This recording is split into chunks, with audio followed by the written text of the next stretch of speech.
All right. So today's topic is a very important one, and one we hear a lot of our customers, focusing on or taking some time to get started on, which is essentially designing employee journeys. Now, we've been talking about journeys quite a bit at Tidy, and it is essential to what we do, and we also believe it is essential to the employee experience. So we thought it would be great to provide some guidance as to how is it that you can get into the mindset of designing journeys for employees and how you can get started. So what comes to mind when you think of a journey? To me, one of the first things that comes to mind is the airport. And unfortunately, it's not a positive experience. Most of us have been at airports, and if I ask you to recall any experience, it is always going to be a negative one. We've all experienced different experiences. Some of the airports that we've gone to are small, some of them are medium, some of them are very large. And each of the times we've been to these airports, we've had different experiences. The larger the airport, usually the more chaotic. However, the journey that we have in each airport is pretty much similar. The degree of satisfaction we have could be very different, but the journey that we have over here is always going to be pretty much the same. We all need to kind of start our journey by searching for flights, and it ends by reaching the destination. But the touch points that we have through that entire experience are what defines whether it's a positive or negative journey. Whether it is about having a good time buying tickets, was that experience really good when you booked it online or you went to an agent? You booked it on the airline site or you booked it somewhere else? That defines your experience. Or when you get to the airport, the check-in process or the security process, that highly determines your experience based on how you experienced it. So these various touch points definitely define what your journey experience is right from the beginning to the end. When we get to the workplace, the matter is pretty similar. There are various types of workplaces that we end up experiencing. Some of us have experienced working at small mom and pops, which are or startups, right up to kind of going into small and medium businesses, which have a little bit of structure, right up to large enterprises, big corporations, where you have a massive amounts of people, a lot of process, you have distributed teams, and the experience in each of these places, whether it is a startup, a small medium business, or a large corporation, is always going to be different based on how you kind of interacted with it. But again, there are a couple of things that always stay the same in every experience. You could, when you kind of go through a job seeking experience, you obviously go through the idea of searching for a job, applying for a job. Once you get the job, you have a pre-boarding process. And then once you get to day one, you basically are logging in. In today's world, you're logging in on Zoom. You could also end up sitting through 5 hours of calls or 5 hours of orientation. And there's a lot of paperwork that ends up happening. Each of these experiences, as we kind of go through our kind of day at the workplace, tend to define our experience. There are so many different touch points in a workplace, similar to that of a journey at an airport, that every single touch point essentially influences how we experience the company that we're going to be working at or that we are working at. At every stage in our journey, we end up interacting with different people. We have processes, there are systems, and each one of those touch points tend to define whether we feel positively or negatively about that workplace. And it's super important for us to ensure that all the employees are kind of experiencing most of the touch points at workplaces in a positive manner. Now, if you compare the two of these experiences that we spoke about, travel as well as work, both of them are very different. But what's common between both of them is eventually both of them are experiences. And the experiences are what define how they essentially are valued, right? Um, so, but when we think of these experiences today, we ask anybody, most of the time you'll get the following kind of responses. It is tedious, it is problematic, it's chaotic. There's a lot of these different emotions that we associate with these experiences. Or you'll kind of hear that it's mundane. I don't like my work, or the process is too long. Waiting at airports is definitely one of the most mundane experiences. So is the experience of sitting through a 5-hour orientation program. So all these experiences are kind of seen as negative. However, it doesn't have to be this way. Experiences can be better. Experiences don't always have to be negative. It's all about how they're designed, and it's all about how they're experienced by that person in the moment that they are actually interacting with it.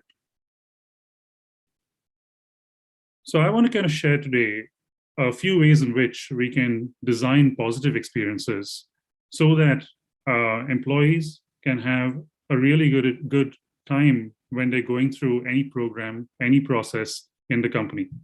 And a critical aspect of this is ensuring that we follow a very kind of empathetic process to understanding the employees in the first place. So the next few minutes, I'll kind of walk through what it takes to design an empathetic experience that results in a positive outcome.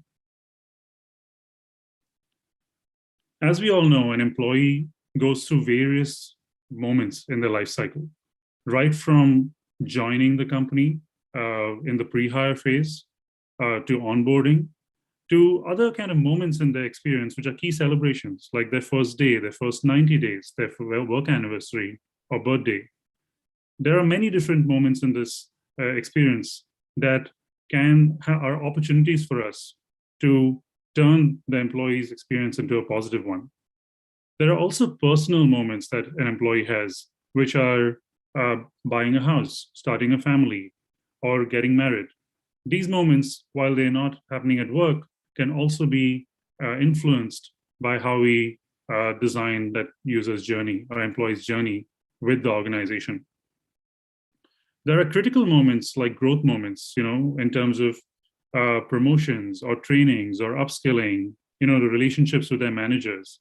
These moments are also very critical in how we kind of design. A little later, we'll talk about a journey which could be a mentorship journey or a leadership journey that ends up happening with an employee. Not all moments are positive. Some of them are challenging moments. People go through reorgs, there are layoffs, there are global crises that end up happening. These are all kind of critical in how the person goes through their time in the company. There are other transitions too. If somebody is moving roles, if somebody is moving to another country and changing responsibilities within an organization, all of these transitions can be designed and are journeys that can be guided for an employee to make sure that they go through them in a positive manner. And even after they leave the organization, we could design positive journeys for these employees to make sure that as an alumni, they are experiencing their relationship with our organization in a positive way. So how do we do this? The most critical aspect to understand is that every employee starts a journey with the intent of having a positive outcome. There's no process in an organization that starts off with, thinking that you're going to fail. And right from the positive intent that they have to the positive outcome, it is critical for us to guide them. But outcomes depend on the touch points of every journey. And these touch points are really critical for us to focus on. These touch points are the ones that help us define whether the person's experience is going to be a positive one or negative one. Right from the beginning, whether it is a email that is sent to them, whether it is a meeting with a manager, or an interaction with a mentor or HR partner, or an interaction with a system like a system that they use to get a process done. All of these are touch points that need to kind of be curated and guided in a way that can be positively shaped to guide that person's outcome. There are a couple of ingredients that help shape a positive journey experience. We can start off with the four ones that we think are critical to the experience. We need to make an experience contextual. It needs to be simplified. It needs to be guided, and it needs to be multiplayer. And we'll dive into each of this in the next few slides. Now, what is a contextual touch point? A contextual touch point is one that helps us understand the user. Now, the employee in this case is our user, and we need to kind of make sure that we do everything possible to understand who they are and their needs to ensure that we can design an experience centered around them. To do this, it is critical for us to first really kind of dive deep into the data, understand our entire workforce. Now, in an organization with a lot of employees, of course, you can't understand each and every employee in the organization. However, one of the ways to do this is to take a sample set of users or employees who are representative of your workforce. It is important for us to understand a bunch of different vectors of who they are, their personal background, and these are the easy things to understand. How old they are, what is their marital status, what is the family structure, how much work experience they have, what is their role at the company, and what are their personal interests. These things help us understand what an employee is interested in, where they're coming from. It's also important to understand their motivations. What is the reason they come to work? What are the principles that actively drive them in their personal life? What are the aspirations and dreams that they're working towards? These help us understand why does they come to work? What are their goals? And it helps us align with them to help ensure that when we design a program or a process, we can take these into account and help them get to their goals while we get to ours as a company. There are also frustrations that they may have, or if they're an existing employee or a new employee, it's possible for them to have frustrations with maybe their previous job or with their current role. It is important to understand what are their day-to-day frustrations. What are some of the areas that they demonstrate unhappiness? Are they unhappy with their manager? Are they unhappy with their team? Are they unhappy with their project that they're working with? And most importantly, is there something that is happening in the company that will make them leave the company? Retention is obviously a really critical aspect of our kind of workplace experience today. We want to make sure all our employees are happy so that they continue to stay with us. So understanding what are the factors that will make them leave is very critical in this process. And lastly, it's good to understand what do they expect from us? Are there any suggestions that they have that could make their work better? Do they have any ideas for innovation that we haven't heard from them and in other forums? Is there something that they actually love about the company that's keeping them there? By understanding what is keeping them at the company, it helps us understand what we're doing right. And by ensuring we continue doing that, we can obviously influence retention and potentially also make them stay if there's anything that is nudging them to leave the company. So by understanding these various aspects of an employee's background and at a large scale, it'll help us kind of really define the various personas who are working at the company. The next thing for us to do is understand how they experience the company. Now, you could take specific programs or processes that you are trying to change or create journeys around. You could look at onboarding, you could look at offboarding, you could look at the promotion process or the appraisal process, or you could look at things like global mobility or internal mobility. Any of these processes that you're really trying to influence or affect are really good to kind of research and understand how the employee is actually experiencing them. It's good to kind of break these processes into the various touch points that an employee has to go through and understand what are the pain points that they're currently facing. All of these can be done by simply interviewing them about the specific parts of the process that they're having challenges with. By documenting these, it is helpful. It helps us get a clear picture of how our current processes are performing and how our current processes can be improved. What are the emotions that an employee goes through when they go through a process? Is it anxiety? Is it happiness? Is it nervousness?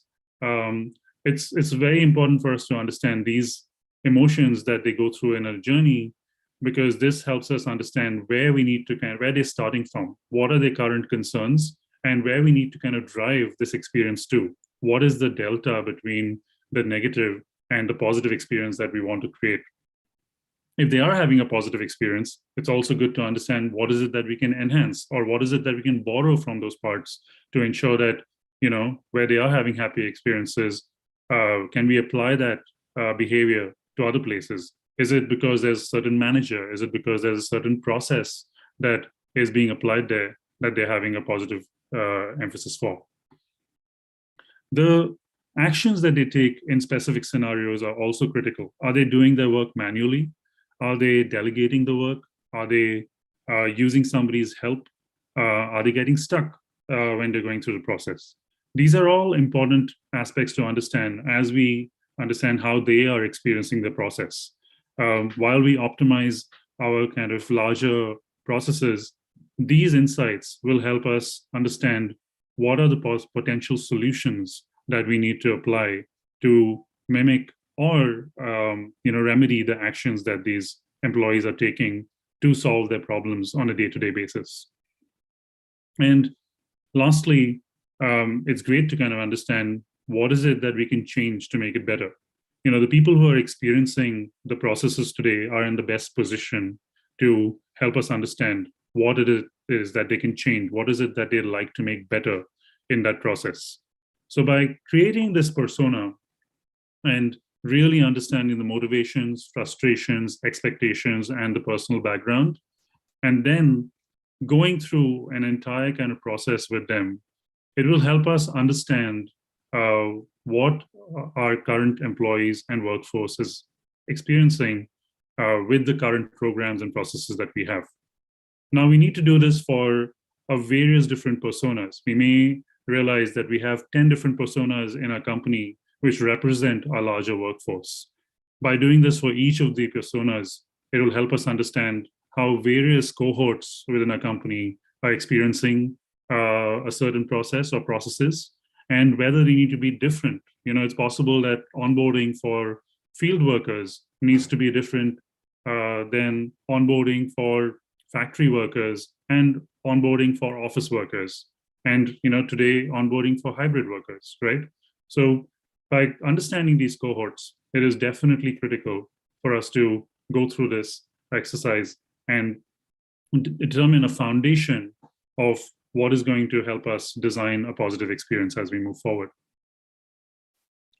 The next step in the process is to go through everything again and simplify it. We need to reduce unnecessary complexity.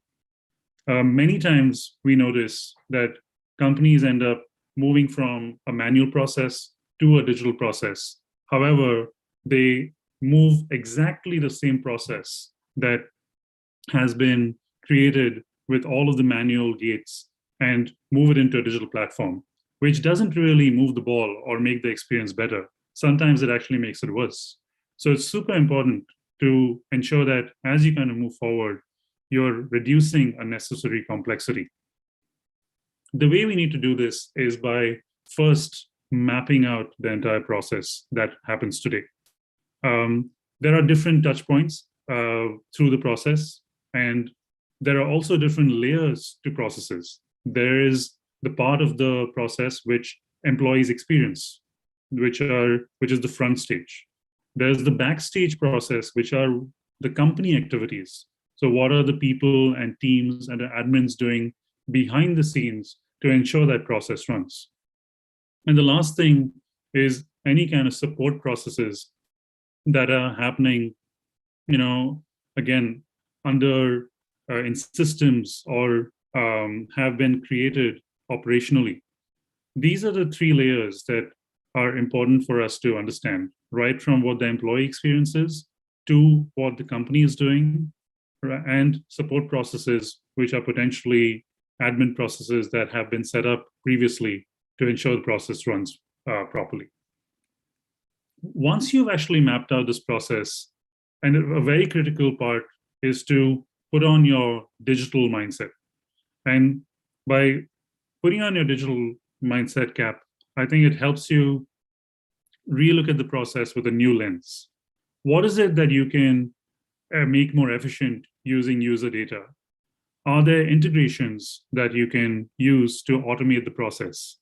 Do we need processes that we actually had determined when we were doing things manually? For example, by using user data, it's possible that you can automate the assignment of a specific program based on an employee's profile. You don't need to now manually nominate somebody or trigger a specific application. It's possible that we can already kind of see that the employee has been nominated for a leadership program, and we need to trigger the leadership program for them. Nobody needs to send additional emails and any of that. There's also other processes like approvals. Many times approvals have been determined to ensure that the work gets done in a proper and efficient way. In traditional processes, this goes up to anywhere from 2 approvals or 3 approvals. But when we move to a digital landscape, sometimes approvals are not required because there's a lot of efficiency that you already have when you move to digital systems. And if you need to kind of look back at how a process went, you can always kind of go back and audit it. So approvals, instead of wasting time, could actually save you time by cutting out certain approvals. You could have 1 approval instead of 3. Are there moments in the experience where you just need to copy paste data from one place to another? This can also get reduced. You can already auto-populate fields in a form. You don't need to enter data twice across systems. This is all part of a digital kind of mindset. And it's important for us to understand that technology can help us reduce the manual work that we do today. By doing some of these things, you can reduce the complexity of a certain process. And this is just the beginning. Just by reducing steps is not the only way, but we can always do a lot more to ensure that the process is optimized. But it's very important and critical to understand that when you rethink a process and you are implementing a digital system, there's a different mindset that comes along with it that has to be followed. The next step is to make it multiplayer. You've now understood the users, you've refined the process. It is another factor that helps in this process is making sure that you have all the stakeholders involved. Making it inclusive and sharing the responsibility of the process is very critical to ensuring that a process runs smoothly. While automation and digitization helps make processes efficient, the people in the process help build relationships and build accountability to any process that is implemented in a company. So ask yourself, who are the people who you need in this process? Who are the people who will be essential to making sure that this process runs smoothly and this process can move forward? Again, you can map these people to the touch points in the process. You have various stakeholders like the employee themselves, the hiring manager, the HR partner, a mentor, potentially if you're running a leadership program, workplace services, IT teams, talent teams. eventually employee experience is not an HR process. It is very important to understand that it is a shared and collaborative process to make sure that everybody in the company has a good experience. So identify the people who are going to be critical to each of these processes and make sure that you align them with the tasks that they need to do at different steps in the process. So we're not duplicating activities, we're having clear responsibilities, and the process moves forward from one person to another. The last part of the process is to make sure that everything is guided. Once you've designed the process, once you've assigned the responsibilities, it is critical for us to make it easy to use and easy to understand. The way this is done is to provide guidance along the way. This can be done primarily in three ways. We need to anticipate what we think our employees will need at every step in the journey. We need to nudge them to accomplish those actions that they need to accomplish. Accomplishing actions along the journey is very critical. It provides positive reinforcement and helps the person go on further to achieve the next action and the next action and the next action till they complete the process. And this needs to kind of keep going on. There are also parts of the process that are helpful in getting feedback. You know, as we are kind of going through the process, it is most critical to ensure that people are, or the employees who are going through it, are also providing feedback so that when the next person goes through the process, we've got some feedback, we've iterated on it, and also provided a better experience for the next person who goes through the process.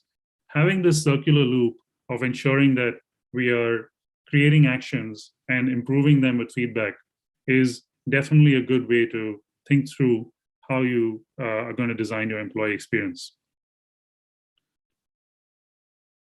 To kind of complete the entire picture, it is critical to make sure that we can have all of these nudges and guides right to the last mile, so that while they get started, we don't abandon them in the middle and leave them to complete their journey on their own.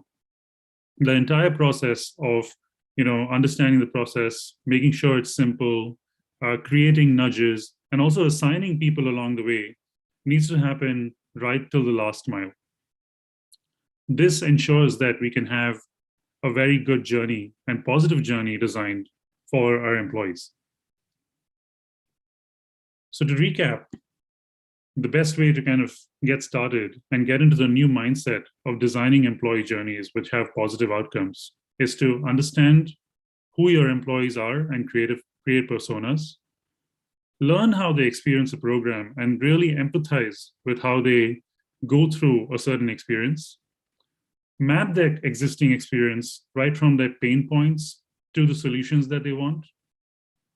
Put on that digital cap and simplify the process using your digital mindset. Define clear roles for all the stakeholders involved. Whoever has influence on that process and whoever can move that process forward. Add nudges to guide and build accountability to ensure that the process continues moving forward. And providing this guidance right to the last step, till the employee completes the process and achieves the outcome that they desire. By going through this process and ensuring you can design a journey that starts from the first mile to the last mile will definitely provide a positive experience for your employees. So as you kind of think about getting started with your process, think about what kind of journey you want to design for your employees. Do you want the airport experience, which is frustrating? Or do you want an airport experience which some people get to experience as a positive and delightful one? This is the same thing you can do within your company. And if there's any questions that you have, I would love to kind of share. I would love to kind of talk to you. Please reach out to me at gaurav@tidy.it.